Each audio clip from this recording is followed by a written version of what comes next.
Dictation start होगी 5 second बाद। Yes, lesson number 83। महोदय, भारत ही नहीं सारी दुनिया आज विज्ञान और टेक्नोलॉजी के द्वारा लाए गए परिवर्तनों के कारण महान परिवर्तनों की ड्योढ़ी पर खड़ी है। इन चीज़ों ने लोगों के जीवन को बदला तो है, किंतु केवल ऊपरी तौर पर। आज हमारे पास ऊंची ऊंची और सुंदर सुंदर इमारतें हैं। खेतीबाड़ी के कुछ आधुनिक तरीके भी हमें मालूम हैं, लेकिन आज हमें एक नए प्रकार के मानव की ज़रूरत है। ऐसा मानव जो विस्तारशील ज्ञान को वास्तविक उच्च जीवन के लिए इस्तेमाल कर सके। मेरे विचार से गांधी जी ने यही करने की कोशिश की, एक मानव निर्माण करने की। मैं नहीं कह सकती कि मनुष्य का स्वभाव जैसा है, उसे देखते हुए आज की दुनिया में ऐसा करना संभव होगा या नहीं, किंतु इस दिशा में कोशिश करना उपयुक्त होगा और केवल बुद्धिजीवी ही इस तरह की कोशिश और दूसरों का मार्गदर्शन कर सकते हैं। आज दुनिया बहुत छोटी हो गई है और हम अलग अलग खानों में बंटकर नहीं रह सकते। हमें अपने लक्ष्य प्राप्ति के लिए कहीं अधिक एक होकर रहने की आवश्यकता है। हम लोकतंत्र में विश्वास करते हैं। एक तो संसदीय प्रणाली की सरकार के अर्थ में, दूसरे उस तरीके से जिस तरीके से हम अपनी पार्टी और अन्यतर काम करते हैं। पर लोकतंत्र रूपी हमारा ताज़ा पानी कभी कभी जातिवाद, सांप्रदायिकता और सामाजिक रीति रिवाजों इत्यादि के सड़ते गड्ढों में बंद हो जाता है। आपके पास लोकतंत्र है, आपके पास वोट देने का अधिकार है, या आप अपने विचारों को खुलकर प्रकट कर सकते हैं। इन सब के तब तक कुछ अर्थ नहीं होते जब तक आप इस प्रक्रिया से सामाजिक जीवन में परिवर्तन की नई धाराएं उत्पन्न नहीं कर देते, जो हमारे लोगों के हर वर्ग और स्तर में समा जाएं। प्रस्ताव पास कर देना बहुत आसान है, पर उन्हें अमल में लाना आसान नहीं है। हम जानते हैं कि स्थिति या पद में कुछ लोगों का निहित स्वार्थ हो जाता है और कुछ एक का किन्हीं दूसरी चीज़ों में, लेकिन सबसे बड़ा निहित स्वार्थ है भय। जो जाना पहचाना है उसे बदलने का भय। हम जानते हैं कि अमुक चीज़ बुरी है, फिर भी हम उसे बदलने से डरते हैं। लेकिन आज हम इस तरह बड़े बड़े परिवर्तनों के बिना वास्तव में जिंदा ही नहीं रह सकते। हम परिवर्तन लाएं कैसे?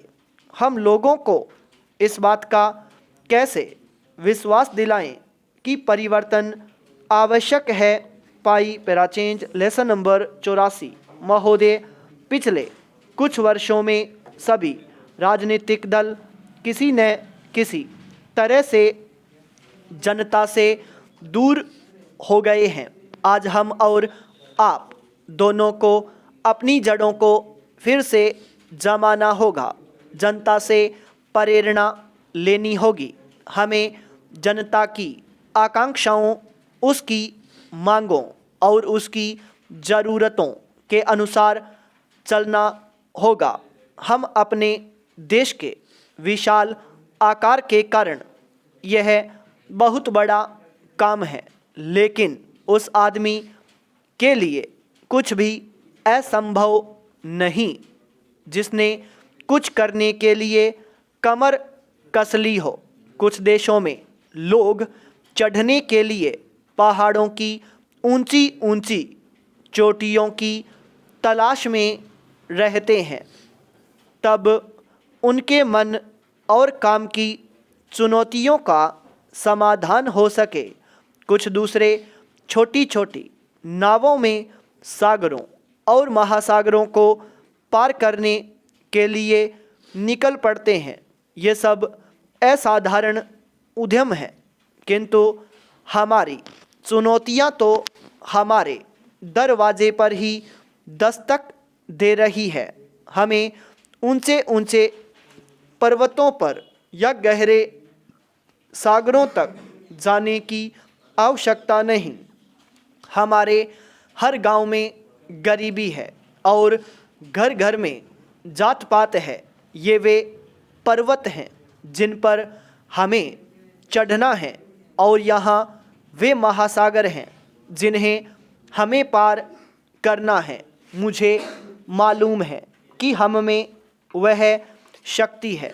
मैं जानती हूँ कि हम में क्षमता है, बस सवाल है करने का।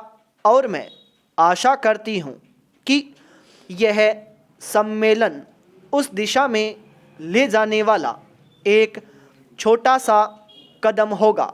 आदमी के चंद्रमा पर पहुँचने के बाद किसी ने कहा था कि वह कदम रखने वाले के लिए छोटा सा कदम है, किंतु मानव जाति के लिए बहुत बड़ा कदम था। अतः मेरे ख्याल से आप कह सकते हैं कि आपके लिए यह छोटा कदम होगा, लेकिन यदि आप सफल हुए तो भारत के लिए यह महान कदम होगा। पाई पेराचेंज। मैं आशा करती हूँ कि आप इसे ध्यान में रखेंगे और दूसरों में उत्साह पैदा कर सकेंगे, क्योंकि किसी भी तरह की उपलब्धि के रास्ते में सबसे बड़ी बाधाओं में से एक है हमारे बुद्धिजीवियों, हमारे पत्रकारों इत्यादि में व्याप्त अविश्वास या संदेहवृत्ति। इस बाधा को हटाना होगा। हमें अपने उत्साह को बहाल करना होगा और उससे उत्पन्न होगा वह साहस, धैर्य और संकल्प शक्ति जो उन बहुत सी चीज़ों को प्राप्त करने के लिए आवश्यक है जो हमें प्राप्त करनी ही चाहिए। बुद्धिजीवियों ने सदा स्वाधीनता संग्रामों और क्रांतियों का नेतृत्व किया है। जब कभी राजनीतिक जीवन और बौद्धिक जीवन में निकट का संबंध है तो दोनों को लाभ पहुंचा है, और जब दोनों अलग अलग रहे हैं तो दोनों में ही दरिद्रता आई है, जैसा कि हमारे देश में हुआ है। मेरे विचार से दोष न तो हमारा है और न आपका स्टॉक।